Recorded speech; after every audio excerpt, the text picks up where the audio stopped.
warahmatullahi wabarakatuh. Hai Sobat Hima Citizen. Selamat datang kembali pada podcast Bisik Bincang Asik bersama saya Sapna yang akan memandu podcast kali ini untuk beberapa menit ke depan. Nah, pada podcast Bisik kali ini kami mengangkat tema yaitu di balik layar praktik lapang agrobisnis perikanan.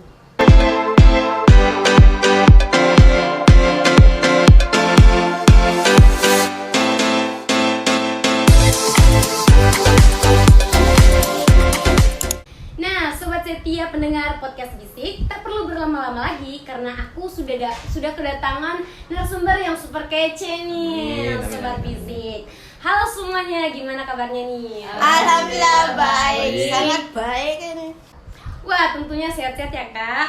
Oke, sebelum kita melanjutkan pembahasan kita, mungkin teman-teman bisa perkenalkan diri dulu nih, biar sobat pendengar setia Bisik bisa tahu tentang teman-teman semua. Dimulai dari kakak yang pertama ini. Perkenalkan, nama saya Mutmena Sarah Baskur, biasa dipanggil Mute. Ya, kalau saya perkenalkan, nama saya Muhammad Cakrawala Yusuf Habibi, biasa dipanggil Cakra atau Bancak. Baik, perkenalkan nama saya Amila dan Samsir, biasa dipanggil Ameng. Wah, tentunya keren sekali ya Kak. Nah, tanpa perlu berlama-lama lagi nih, mungkin langsung saja ya kita masuk pada pertanyaan yang pertama. Yang pertanyaan pertama saya itu, praktik lapang itu kegiatan seperti apa sih? Dimulai dari Kakak Mute. Kalau menurutku praktik lapang itu ajang belajar sekaligus kumpul sama teman-teman angkatan, karena mungkin satu-satunya kegiatan di Himasei yang bisa kumpulkan angkatanku lengkap itu di praktik lapang ini. Wah, keren sekali. Kalau dari sudut pandang Kakak Amel gimana nih? Tentang praktik lapang? Iya. Sebenarnya kalau saya pribadi sih setuju sekali Kak sama pendapatnya temanku Mute, dimana kayak bisa kumpul dalam satu angkatan, apalagi ini teman-temanku kan mungkin kalau kegiatan-kegiatan lain itu mungkin ada jarang datang, jarang ngumpul, mungkin ada kesibukannya masing-masing toh. Nah, di praktik lapang ini mau ada kesibukan atau tidak memang wajib untuk datang. Jadi bisa lebih kayak solid lagi untuk kumpul, cerita malam-malam bagaimana, kalau ada tamu bagaimana FGD-nya. Terus perjalanannya juga kan butuh kayak enggak terlalu lama sih ini perjalanannya, cuman kayak seru-seru lah. Effort banget ini. Kalau dari pandangan Kakak Cakra sendiri gimana? Jadi kalau praktik lapang kan seperti dimana kita mendapatkan teori dari kampus kan, teori-teori tersebut ya kita aplikasikan di praktik lapang, yang dimana di sini kita ditawarkan beberapa mata kuliah dari angkatan kami kan angkatan 2022, yang dimana 4 mata kuliah di situ, yang dimana kita dapatkan teorinya dari kampus. Nah, di situ di praktik lapang kita aplikasikan, dan seperti yang dibicarakan oleh saudari Mute dan juga saudari Amel, itu juga merupakan ajang yang dimana kita bisa bersama dalam melaksanakan kegiatan praktik lapang ini. Jadi ada unsur kebersamaan dan juga ada unsur pendidikan di dalamnya. Ya, betul. Jadi kegiatan ini yang membuat kita bisa berkumpul bersama ya. Betul sekali. Nah, saya lanjut pada pertanyaan yang kedua, yaitu praktik lapangnya ini tuh dilaksanakan di mana? Dari Kakak Cakra dulu di. Oke. Jadi kami melakukan praktik lapang itu tepatnya itu di Dusun Kuricadi, Desa Nisombalia, Kecamatan Marusu, Kabupaten Maros, yang dimana lokasi tersebut berada di daerah pesisir. Jadi di situ kami melakukan praktik lapang, yang dimana teori-teori ilmu yang kita dapat dari kampus, nah kita lakukan penelitian atau praktik lapangannya di situ. Seru sekali ya karena kegiatannya di pesisir pantai. Betul. Sangat seru. Apalagi malamnya. Malamnya tuh Kak lebih seru lagi. Wah. Menantang. Nah, pertanyaan ketiga nih, lumayan apa culture shock yang teman-teman alami ketika the first time mengikuti praktik lapang ini? Untuk dari pandangan Kakak Amel deh. Culture shock sih menurutku kan ini saya pribadi first time praklap lah untuk angkatan 22. Bagaimana sebenarnya agak enggak ini sih, maksudnya seru memang seru cuman yang kayak kasih shock itu mungkin di malamnya ya, FGD-nya ya. Cuman enggak terlalu bagaimana enggak terlalu tegang bagaimana asik juga, termasuk FGD yang paling maksudnya tegang cuma tetap santai. Jadi kita juga sebagai praktikan kayak santu-santu tuh jadi ikut. Gitu. Kalau culture shock Kak kamu teh kayak gimana nih? Kalau culture shock dari saya sih air ya, Bun. Oh, air. Betul. Karena kan isu-isu yang kudapat sebelum praklap itu kalau katanya ini desa susah air bersihnya, jadi persiapan memang mak bawa tisu basah, dan ternyata ya kita 3 hari di sana 3 hari juga pakai tisu basah. Nah, betul. Itu kurang sekali air. Wah, kalau dari Kakak Chandra gimana nih? Kalau dalam kacamata pribadi saya itu bagaimana yang culture shock itu bukan dari kondisi masyarakatnya, namun bagaimana praktik lapang itu berjalan. Apalagi ketika malamnya itu kan di mana data yang kita kumpulkan dari responden itu kan kita olah data lagi, dan bagaimana kita presentasikannya ya itu mungkin sedikit tegang, namun tetap ya itu merupakan tanggung jawab kami, yang dimana kita bertanggung jawab atas apa yang data yang kita ambil dari sana. Untuk masyarakat sendiri ya mungkin tidak culture shock karena sebetulnya sebelum praktik lapang ini diadakan, saya sudah beberapa kali datang ke sana, baik dari semasa SMP atau SMA. Jadi ya lumayan kenal lah dengan kondisi masyarakat di sana. Wah, tadi saya mendengar tentang dari pandangan Kak Mute selama 3 hari ini pakai tisu basah terus. Berarti selama 3 hari ini nggak pernah mandi? Nggak pernah. Wow, sangat wah banget. Ada yang Sangat mencuri-curi bau ya. waktu untuk mandi, tapi ya karena saya memikirkan teman-teman saya yang lain ya, jadi nggak mandi. Jadi di situ kita kalau pakai air itu diutamakan mau kencing kayak begitu, buang air Buang air kecil, buang air buang besar besar. gitu. Cuma kalau mandi tidak. Meskipun tetap ada teman yang berkhianat. Iya, tetap tetap mandi. Iya, ada yang berat sekali teman. ada yang bangun subuh untuk mandi, terus alasannya buang air besar. Ada ya? Astagfirullah itu. Jadi keluar ini kata-kata keramatnya dari teman-teman. Oh, jadi ini airnya tetap ada tapi cuman Iya. terbatas. Iya. Oke. Nah, selanjutnya pertanyaan keempat. Dalam mengikuti praktik lapang apa saja sih yang teman-teman dapatkan? Dari mana dulu? Dari Kakak Mute deh. Oke, siap. Yang didapat kalau yang pertama itu pengalaman. Di sini pengalamannya yang pertama itu karena kan pertama kali kita terjun langsung ke lapangan, ketemu masyarakat, interaksi sama banyak masyarakat yang otaknya beda-beda. Iya. Kalau saya pribadi waktu turun ambil data ke responden, ada responden yang welcome sekali sama saya sampai dia jamu Ki di terasnya. Tapi ada juga yang beberapa yang langsung bilang, oh saya nggak bisa diwawancarai deh, silakan ke tempat lain. Kalau pandangan Kakak Cakra gimana nih?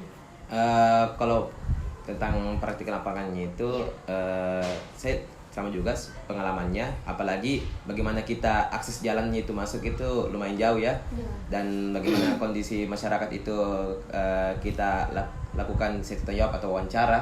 Nah ya mereka itu termasuk dalam kategori masyarakat yang sangat ramah dan sangat welcome, dan mungkin yang menolak untuk wawancara itu mungkin ada beberapa faktor. Mungkin karena pertama dari kesibukannya, kita tidak tahu kesibukannya apa, dan yang kedua mungkin itu sudah dilakukan wawancara dari mahasiswa lainnya, karena kami datang di sana itu tidak dalam jumlah yang tidak sedikit, ada sekitar 110 lebih, dan tidak hanya angkatan kami 2022, namun juga ada angkatan 2021. Jadi mungkin seperti itu. Kalau pandangan Kakak Amel gimana nih? Kalau saya sih kan sudah terjawab ini dari teman-teman, dari Kak Cakra, dari Kak Mute. Yang pertama itu pengalamannya, dan kalau kan saya juga ini orang Maros. Oh, Maros. Nah, Maros. Asli di- Maros ini, dan kebetulan kita ini yang diwawancara ini memang Maros, jadi kayak Bugis begitu tuh, dan memangnya kalau orang Maros itu kayak welcome sekali anunya, masyarakatnya Oh, itu iya, orang welcome, Maros. Welcome sekali. Ramah sekali dia, Ramah, welcome, murah senyum, baik hati, baik tidak hati. Dan sombong. kemarin itu pernah waktu saya turun lapangan sosiologi perikanan, kita dikasih kayak semacam japing. Apa japing? Itu kayak kerang yang spesies kerang. nah, spesies Oh. kerang Dia tipis sekali. tipis. Nah, kita situ kayak dibakarkan sama pemiliknya, penjualnya. Terus kita coba dan ternyata wah, enak sekali ya. Wah. Jadi kayak Nah, teman-teman sobat pendengar bisik, ternyata orang Maros itu sangat ramah-ramah. Betul. kita tanyakan ke sini. dapat pengetahuan baru. Nah, kita berlanjut pada pertanyaan selanjutnya. Gimana sih interaksi masyarakat di sana ketika teman-teman melakukan praktik lapang? Dimulai dari Kakak Cakra. Ya, sudah pasti sudah seperti saya sebutkan tadi tuh mereka sangat welcome. Jadi ketika kami melakukan praktik lapang sebelumnya saya tidak mungkin langsung tanyakan apa pertanyaannya kan. Jadi basa-basi terlebih dahulu, dan setelah saya cari tahu ternyata masyarakat di sana itu sudah memang welcome dengan mahasiswa, apalagi tidak hanya mahasiswa UNAS ya, merah, kuning, hijau, alma maternya itu sudah semua datang di situ. Jadi mereka sudah terbiasa dengan adanya mahasiswa yang melakukan praktik lapang di situ. Jadi mereka itu sangat welcome dan sangat menghargai kita sebagai tamu di sana, dan kita juga sebagai tamu juga harus menghargai adat yang ada di sana. Kalau dari Kakak Amel gimana? Kan kalau dari saya sih sudah dijelaskan tadi tuh sama Cakra, welcome sekali masyarakatnya. Terus kayak kayak intinya dia kayak ratukan sekali ini. Apalagi waktu baru pertama ketemu kan dalam jumlah yang banyak gitu, kayak wah, warga Marsit memang ramah. Jadi mungkin dari saya itu sih. Kalau Kakak Inte gimana? Kalau pandanganku sendiri, interaksi masyarakat di sana itu sangat-sangat baik, dan mereka juga kompak sama masyarakatnya. Kalau kulihat itu malam yang pas ada beberapa temanku yang sakit termasuk saya, mereka itu bukan yang individualis. Oh, ya, jadi saling gotong royong gitu. Jadi mereka saling membantu. Kayak itu hari waktu sakit Kak, terus mereka yang bilang panggil dulu itu karena ini ade lagi sakit Ki. Jadi bagus kerjasamanya, dan kelompok-kelompok masyarakatnya juga di sana cukup kompak Ki.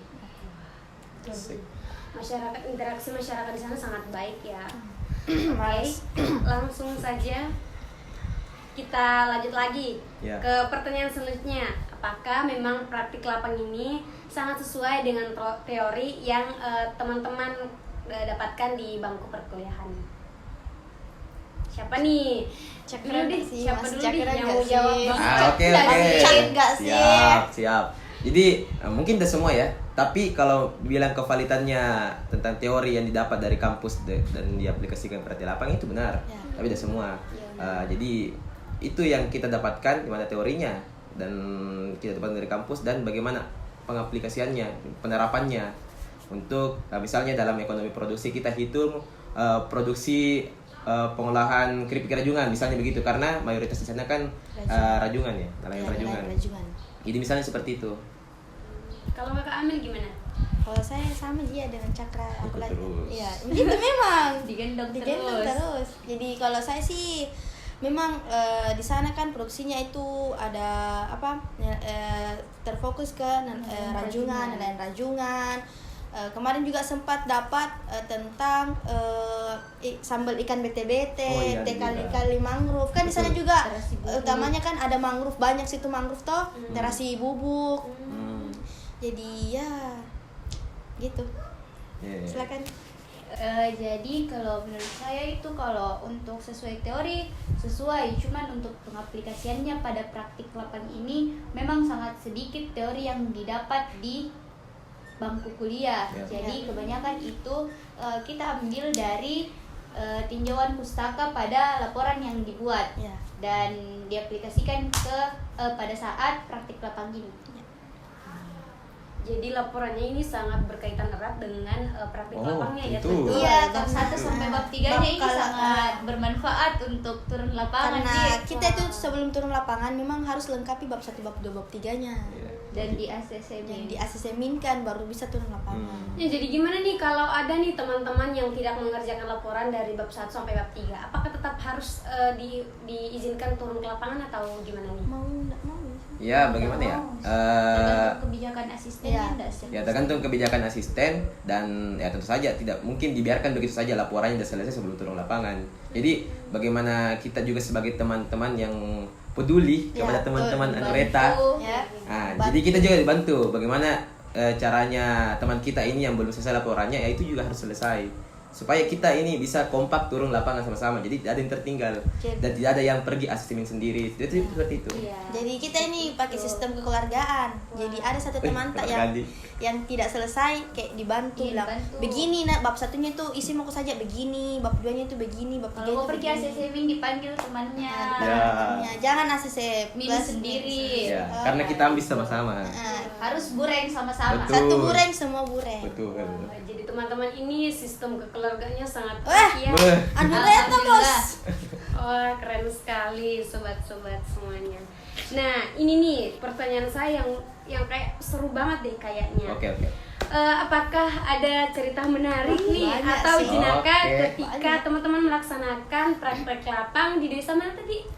Kuricadi. Dusun Kuricadi. Oh, Dusun Kuricadi. Apa nih? Dari wanita dulu mungkin, karena Iya. laki-laki Mungkin beda dari lagi. Kakak Ameng banyak cerita serunya. Udah dari Kakak Ameng. Nah, kalau cerita seru sih banyak sekali ya. Coba salah satunya. Pertamanya kan waktu malam kan kita FGD. Iya. FGD-nya rencana di sekolah SD. Kan situ ada terdapat SD situ toh di Iya, bagian satu. satu saja situ di 3 kelas. 13. Pas perjalanan ke sana, tiba-tiba ada satu orang temanku yang kesurupan. Wow. Kesurupan Wow. awalnya. Terus kita Disuruh disuruh pulang. Mm-mm. Pas perjalanan pulang, Ada ada lagi kesurupan. Wah. Jadi 2 orang itu Iya. kesurupan. Sudah itu kita kan dibagi dari kelompok 1 ke kelompok 5 itu di rumah asisten, kelompok 6 sampai 10 itu di rumah laki-laki yang cowok. Situ ada lagi satu pingsan. Dan ini Mi kakakmu teh yang pingsan. Kitanya. Dan juga ada cerita menarik yang pas kita olah data ekonomi produksi, ada satu temanku, jangan bisa sebut nama, jadi temanku emang dia ini sakit kodong, dan pas tiba-tiba kita olah data di bawah rumah, tiba-tiba kayak dia turun tidak ada yang lihat ini dia turun dari rumah, terus dia kayak berjalan ke Jalan arah sendiri, pantai kosong ke tangannya. arah pantai. Nah terus ini yang kita juga kan bilang mau kemana itu teman tak. Jadi ini ada Ketiku ketua tingkatku dia Iya. buru ini temanku, ternyata dia kesurupan. Wah, hampir aja dia nyemplung. Ya, itu dia nggak nyemplung. Kalau Mas Jaka yang kesurupan, biarkan saja Dibuang di laut. Tolong jangan ditiru, viewers. Nah, kalau cerita kakak Mute sendiri yang apa nih? Cerita pingsannya mungkin. Gimana rasanya pingsan? Ya, cerita pingsan apa? Kalau rasanya pingsan, ya begitulah Bun, pusing Ada ya. juga kalimat kata-kata praklap. Iya. Kata-kata praklap. Yang Menarik, paling, iya, yang karena- paling kuingat itu setelah kejadian yang ada yang pingsan, ada yang kesurupan, ada yang sakit. Ya. Terus pas FGD itu kita ditanya memang bilang salah satu asistenku bilang kalau ada yang sakit keluar memang nih dari ruangan ini jangan ada yang kalasi. Oke. Karena mungkin tidak tahu ya, mungkin ada beberapa dari kami yang mungkin kalasi jadi memang ada juga cerita menarik kok, menarik sekali ini. Oke. Pasca olah data mata kuliah pengolahan data Ya. Di. Ya betul.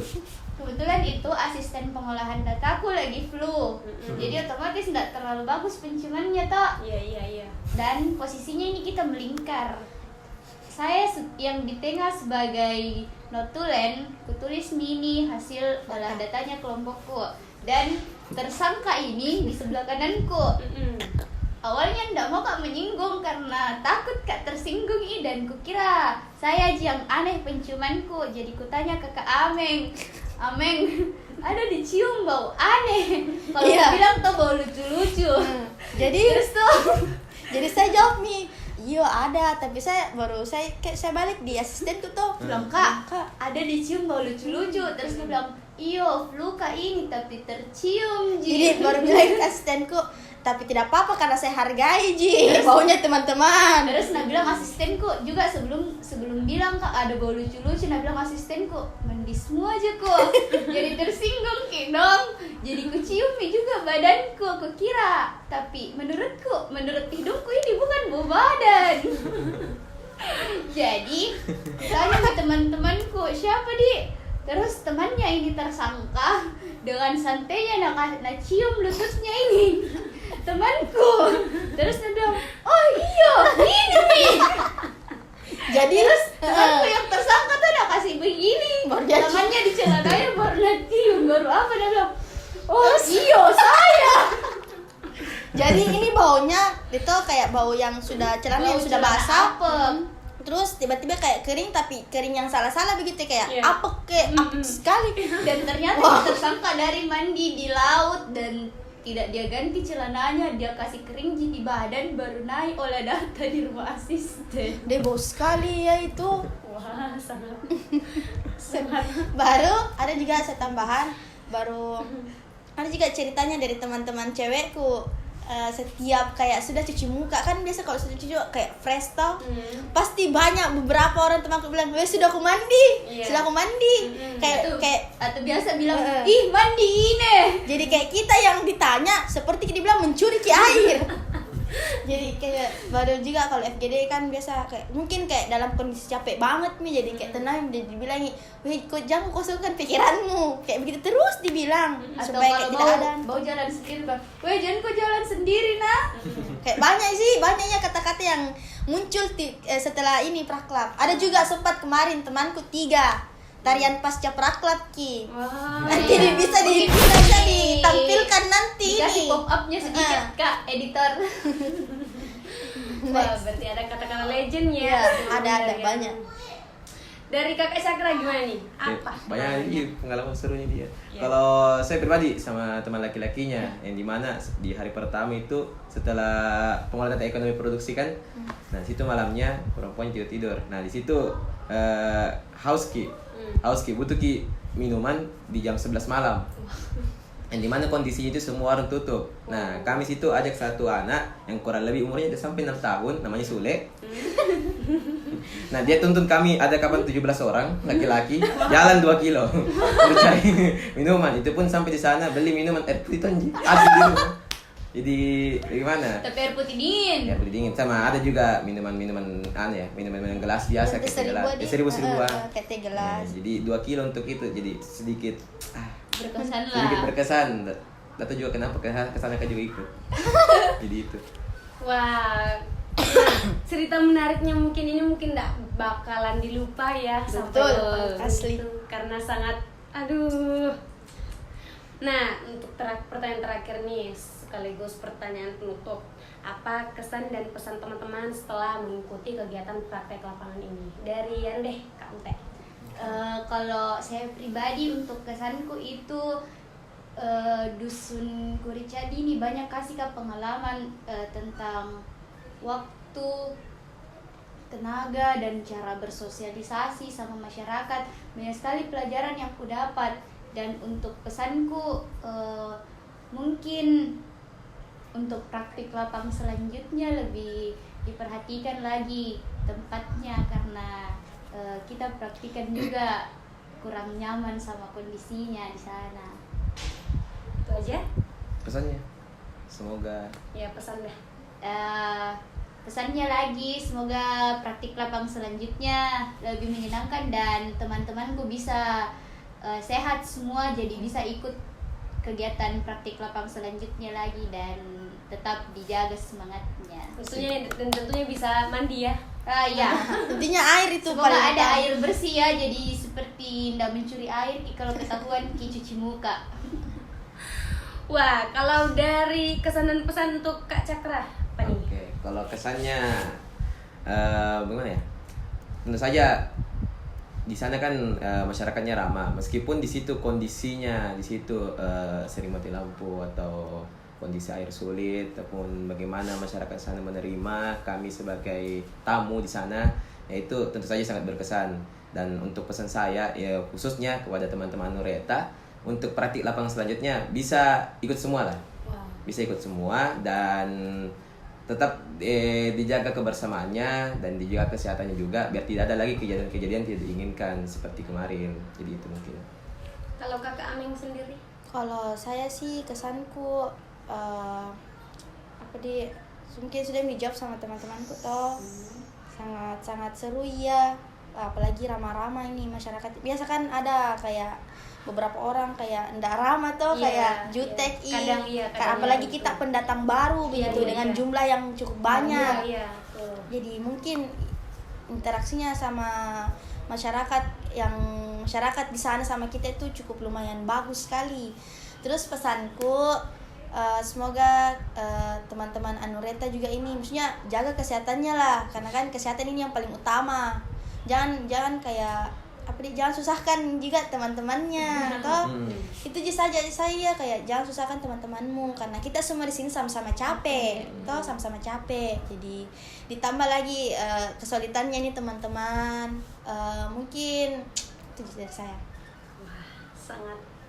Kalau pesan apa? Kalau pesan? Iya.